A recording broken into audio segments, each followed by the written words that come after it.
How's it going, Sat?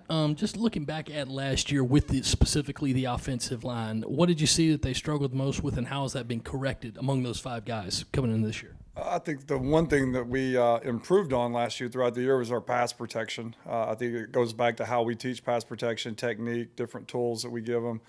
I think just going through the offseason, the winter, the spring, the summer, and even from just scrimmage one last weekend to this week, we were dedicated to pass protection to make sure that we can, protect Spencer and those guys so they can get the ball down the field. But I think, that's the number one thing that we showed at times that we can run the ball effectively. I think we just had to continue to improve in our pass protection. And also, what's the status of Chad Terrell? That goes through Coach Beamer. Coach Beamer mentioned some problems in the red zone and the scrimmage. Do you have any takeaways on that and kind of how the red zone install's going now another week into camp? Yeah, I think, we get in the red zone, especially get low, it's all about timing and spacing. I think guys getting used to each other, getting used to the plays. Early on in camp, that happens at times. I think they've done a nice job this week. We've, attacked the issues that we had with the spacing and the timing of the throws. So, it's going to improve. Had a good week this week. Marcus, Coach Beamer was talking about it after the scrimmage. There were a few moments where maybe Spencer held onto the ball a little bit too long. I guess just how do you kind of rep that in practice? Is there a way to simulate that? I guess what goes into maybe getting that ball out a little faster? Is it a timing thing? I guess just what kind of goes into it? Yeah, I mean it's just anything, just getting used to the offense, and he's improved this week. Not a huge leap this week. Getting the ball out, had a really good deal yesterday, the day before, and blitz pickup, and it's good to go against our defense. Our defense is doing some cool things, and I think it's really, iron sharpening iron. I think it's really helping us. It's really helping Spencer.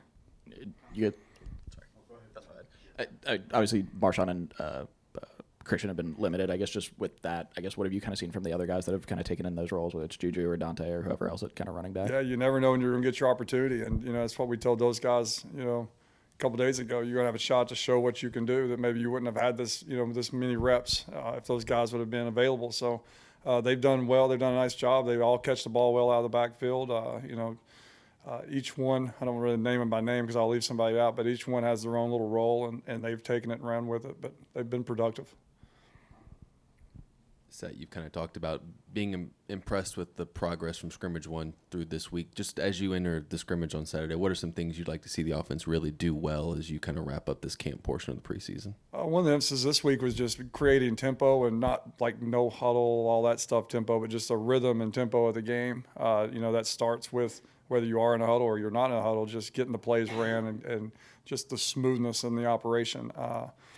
Again, I don't want to sound like a broken record, but, we went into this week saying we were going to do this, this, and this and make a huge jump. And I think our kids and coaches have done a really nice job of doing so. So I think that, when we do go out there and scrimmage, I want to see us, execute the offense. Even in scrimmage one, we really didn't have any administrative penalties or personnel issues. So, we're going to keep cleaning that up and getting good at that and again, just getting a rhythm offensively and see where it takes us. Marcus, what expectations do you have for this offense this season? First of all, we're going to take care of the football, and we've got to be explosive. We've got to be explosive in the passing game. And how you do that, like we talked earlier, we got to be good at pass protection. So we got to be unique. We can't just do what we've always done and have one pass protection, drop back, and throw it 50 times. We have to be unique in how we protect our edges, protect certain people, create different pockets, different launch points. But, I think the one thing that we've been stressing this whole camp is just take care of the ball. We had a chance to be plus 10 turnover margin last year. As many takeaways as our defense got, but we just kept turning the ball over. So our guys have done a really nice job to that thus far. And I think if we do that and we can protect the pocket, protect the passer, we have a chance to be pretty good. Marcus, a couple weeks ago, Clayton White was saying what a big adjustment it was for him to have to go against SEC offensive coordinators the way they called games. For you, last year, how big of an adjustment was it to go against SEC caliber defensive coordinators? Luckily, we were distracted most of the time. We were having to find, unique ways of just who's going to play quarterback and then what can they do. And then, we were open to whatever it took to try to win a football game. So luckily, I think I was distracted most of the season from who in the heck we were playing from a coordinator standpoint. Really wasn't, I didn't really go in or out of a game thinking or really shocked at what we saw. So hopefully we can continue to just focus on ourselves and get better. Shane was real complimentary of Luke Doty after the scrimmage and how he's taken another step as a quarterback. Just what have you seen from him? It's year 2. It's like we say all the time, he's been in this offense now for 2 years, so he should improve. And he's done a really nice job of getting the ball out on time. He understands protections. He understands the verbiage of the offense. He understands why we're doing things. So he's done a really nice job of getting completions and making sure we're getting in and out of the right plays, which is an improvement from where he was this time last year, obviously just because of the experience that he got last year. So I look forward to him just keep competing and competing because we're going to need him to win games this year at some point, and that's how he's approaching it. And he's doing a really, really nice job, which we're not surprised. Nate Atkins and Austin Stockton were in here a couple days ago talking about how well they complement each other. What have you seen from your tight end group and just kind of the way they mesh together? Very physical. Stockton has got a lot of length and has an unbelievable catch radius and can go up and high point the ball and be a mismatch in the red zone and on third down. Nate is a coach's kid who you can tell is very, very, very intelligent, has a high football IQ, who is very, very, very tough, who will, he will strike you. And, that edge that he gives us in that room is going to pay great dividends throughout the season. But both of those guys have just stepped right in and just, within this offense, it feels like they've been here forever. But they're both going to have great roles. And, if they play well, we have a chance to do good. That you kind of talked about the offensive line. Just how would you kind of evaluate that competition at right tackle between Dylan and Tyshawn? And is there kind of a clear-cut favorite there right now? I wouldn't say clear-cut right now. I mean, we want to try to compete again. It is coach talk, I guess, but we want to compete through the second scrimmage before we make any final decisions. But the competition, makes everything better. So it's good to have that competition. It's sprinkled all the way through the entire line of scrimmage. So I think they've both improved pass protection-wise. And again, Tyshawn, just his athletic ability and toughness and attitude, gives us a spark when he's in the game. So they both, bring a lot to the table. Marcus, correct me if I'm wrong. I might have been reading into it too much, but it looked like Case and Henry was getting to run with the twos a little bit. I guess just what have you kind of seen from that freshman offensive line group so far? And I guess can you kind of expect from guys in that position, at least in year 1, really? Excited about all the young freshmen.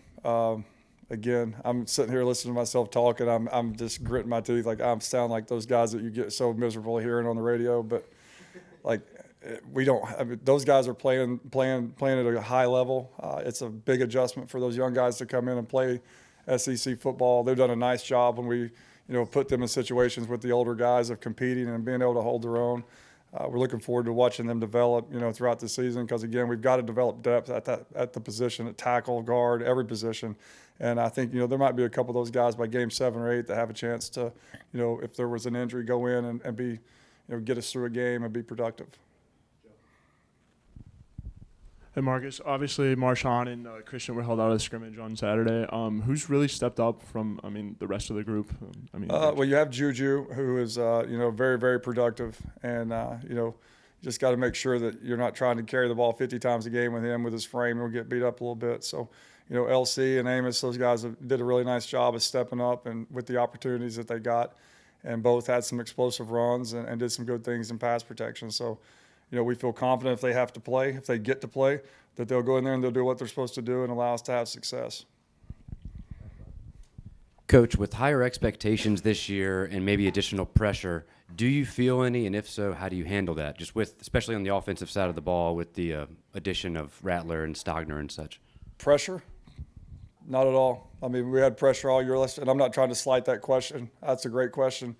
But, our kids have felt pressure since day 1 last year and sense of urgency. And we have a standard of performance. We also understand the standards, the minimum, and we can raise that at any time. But our kids, they feel it every day and in a good way. I think it drives us, and pushes us forward to do things, to do these hard things we have to continually do every day. I think that's one of the main focal points of just, all eyes on us. Let's see what we can do. So that last year, offensively, the home and road splits were pretty drastic. As you entered this year with a couple big road games on the schedule, just what does this team have to do to be better away from home? Just play football. And again, I'm not trying to be, slight with that. We just had to keep playing. Last year was year 1. The culture was being formed, standards were being set, people were getting to know everybody, like expectations of what Coach Beamer and what the staff wanted. We have to just continue to play these games. Now, if we played those games and we lost those games in vain and we didn't learn anything from them, shame on us. But I think every loss that we had last year, we learned something from it, which allowed us to finish like we did at the end of the season. But we definitely got to, Coach has done a really nice job of, he'll change where we do individual at practice, not tell us, just to kind of flip everything in our mind where, like you're on the road, we're doing different drills at different spots without telling us, sudden change. So Coach Beamer's done a really nice job of just trying to prepare our minds as coaches and players how, to change your mindset and change how you feel out there on the field, see if we can, if that helps us operate when we do leave Williams-Brice. What's different about Spencer right now versus when y'all ended the spring? There's a ton different. I mean, he was just kind of playing football in the spring and trying to learn, and he was basically memorizing pictures to the point in the summer. He did a really nice job of learning the offense. Through camp, he came out on fire, very accurate passer. Again, we're challenging him to get the ball out even faster. And I told Coach this the other day, when I say things like that, a lot of times, Spencer's got to get the ball out faster, Spencer's got to do this. I'm not saying Spencer sucks, he needs to do this better. Spencer's really, really good, really, really good. So we're trying to make him even better by getting that thing out on time. The cool thing to me is from where Spencer was Saturday in the scrimmage to where he is now is like 100 times. Just the couple of things we've been focusing on this week. He's just a confidence and understanding of pass protection, of where his guys are going to be. We've eliminated some things, like we narrowed down, this is what we're going to be, this is how we're, this is how we're going to attack, and these are the throws and the runs that he likes. And I just think there's a comfort and just a quiet confidence building in him this week of how he's worked and how he's attacked and how our coaches have coached him and got him prepared. So from the scrimmage one to now has been really, really good. Set on the getting the ball out quicker. I mean, are you guys sitting there with a stopwatch saying, "Hey, this thing needs to be out in like 1.8 seconds," or is like, I mean, how do you rep that in practice? Is there something to do with it? Footwork, and the timing of your footwork allows you to get the time. The timing of the route. How deep is the route? And so, I mean, off of one hitch, two hitch, if he's sitting there hitching in the pocket, he's probably not on time. And again, just we don't have a stopwatch, but you can just feel it. Like this throw might be a 3 plant, so he goes 1, 2, 3, plants his back foot, the ball comes out, and if it goes 1, 2, 3, and there's a little bit of hitch, then he's a little bit late. So we measure it with his footwork.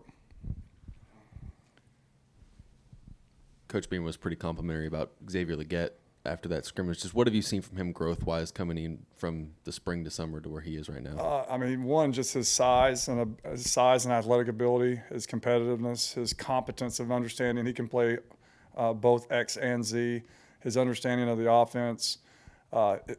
Coach challenged him. I mean, he'll go up and attack a ball in a heartbeat. Like, he's freakish like that. But he had two or three catches last week where he just kind of let the ball get on his body, and Coach, challenged him to attack the football. And consecutive days, he went up and made just unbelievable catches, just going to attack the ball, freakish type athletic plays.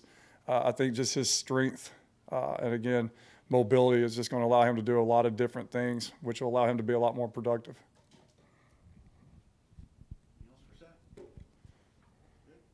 Thank you, guys.